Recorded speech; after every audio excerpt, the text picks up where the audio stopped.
muito pouca gente, como eu, saudou o início da Operação Lava Jato. A bagunça da política brasileira era completa. Em todos os partidos, em todas as instâncias na administração pública, um processo de corrupção havia se instalado com clareza. Mas depois, no decorrer da operação, me assustei com um direcionamento, um veso das condenações e das investigações que atingiam o campo progressista do Brasil, o campo nacionalista. Não que esse campo não tivesse também os seus pecados e consistentes pecados. Mas o que é que vem atrás disso tudo?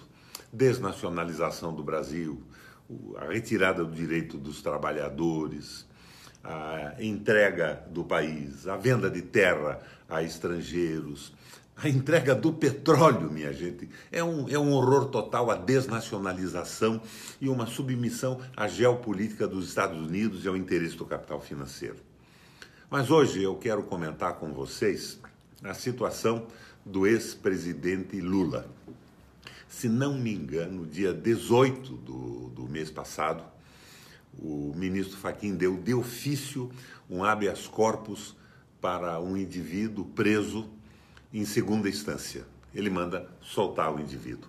E ele se suportou no princípio da plausibilidade. O que é isso?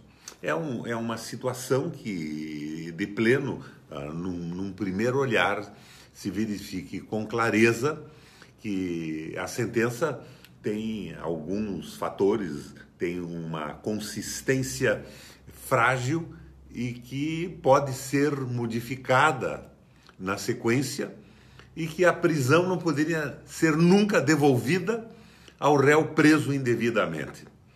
O princípio da plausibilidade é isso. O Zé Dirceu foi libertado agora em cima desse princípio, basicamente porque a sua penalidade foi ampliada em Porto Alegre com a finalidade muito clara de evitar a prescrição, de evitar a possibilidade de uma futura liberação do preso após cumprir uma sentença limitada. No caso do Lula, essas condições são muito claras. Em primeiro lugar, no decorrer do processo, ficou muito claro que a questão do triplex de Guarujá não tinha nada a ver com a Petrobras. Portanto, o juiz Moro, que tratava dos processos ligados à Petrobras, não era competente para julgá-la. Tinha que ser um juiz de São Paulo. Eu não estou nem analisando a possibilidade do Lula ser responsável ou não pelo apartamento, embora pessoalmente eu tenha muito clara a impressão de que aquele apartamento nunca foi dele, nunca seria dele. Mas é muito plausível que numa análise de um recurso, esse processo venha a ser anulado pela incompetência do juiz de Curitiba em julgá-lo. O outro aspecto é que fica cristalino, claro, para todo mundo que queira ver, que a sentença do Moro foi ampliada em relação ao Lula em Porto Alegre para evitar a sua prescrição. Eles aumentaram a pena para evitar a prescrição. Isso é rigorosamente inconstitucional. Pena é pena. Não pode se valer de um artifício para evitar uma prescrição. Então, isso será, se é que existe justiça e direito no Brasil, será modificado na sequência. E não tem cabimento que o ex-presidente da República seja mantido preso enquanto não se julgam esses recursos seus e dos seus advogados. Esse é o princípio da plausibilidade. O ministro Fachin, de ofício, concedeu um habeas corpus a um preso em segunda instância exatamente em cima desses princípios. Minha gente, não se diz que o Lula tem que ser julgado como qualquer pessoa, que a lei tem que ser igual para todos. Tem que ser igual para o Lula, para mim, que sou senador, para qualquer cidadão, independente do cargo que ocupe em determinado momento, das suas posses, da sua importância nessa organização social tão falsa que nós vivemos. tem que ser assim. Então, por que esse tratamento diferenciado para o Lula? O princípio da plausibilidade tem que ser aplicado. E se o ministro Fachin deu um habeas corpus para um preso paulista em cima deste princípio, por que não aplica o mesmo princípio ao Lula em função da incompetência do juízo de Curitiba e do aumento da pena para evitar a sua prescrição? Minha gente, a lei é para todos.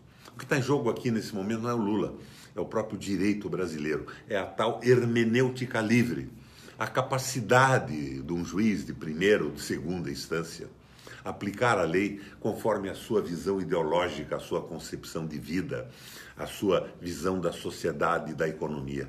Isso compromete o direito brasileiro e provoca uma insegurança jurídica absoluta. Então, o que eu queria colocar para vocês agora, aqui na minha casa, um pouco antes do Jogo do Brasil, é que não tem cabimento que o ex-presidente Lula não seja tratado pelo judiciário como deve ser tratado qualquer cidadão brasileiro. A lei deve ser igual para todos, mas não está sendo igual. Eu acho que esta Lava Jato, que eu saudei em prosa e verso e que me deu tanta satisfação no seu início, pelo decidido combate à corrupção, está dando cobertura para o intriguismo no Brasil. Eu não vejo como o Judiciário, o Ministério Público, essas instituições todas se calam quando a segurança do Brasil, a sua soberania, a nossa soberania, estão sendo sacrificadas a cada dia por um entendimento entre um Congresso Nacional pequeno e corrompido com a fisiologia e um governo que não defende os interesses nacionais de forma absoluta. Para o Lula, o tratamento que deve ser dado a qualquer cidadão brasileiro e o princípio da plausibilidade asseguraria ao Lula agora um habeas corpus para que aguarde em liberdade o reexame das condenações que lhes foram cominadas pelo Poder Judiciário de primeira e segunda instância. Valeu, minha gente, eram as considerações que eu queria fazer. E eu ofereço essa colaboração ao entendimento das pessoas que querem levar as questões da moralidade no Brasil a sério e que entendem que atrás disso tudo está se destruindo o Estado brasileiro e a nossa soberania. Liberdade para o Lula até o julgamento final do seu último recurso.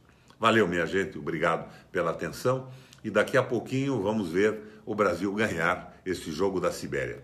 Aliás, cá entre nós, acabou aquela história de super-homens do futebol, né? A Alemanha, afastada pela Coreia do Sul e pelo México, uma coisa absolutamente incrível, né? Então, por que acontece isso? Porque todos os jogadores hoje têm preparo técnico. E daí vale a sorte, alguma tática que tem eficiência num determinado momento, a competência do treinador, mas acima de tudo as possibilidades que são oferecidas pelas ocasiões. Não existe super-homem no mundo, não existe raça superior, muito menos no futebol. Boa tarde, minha gente.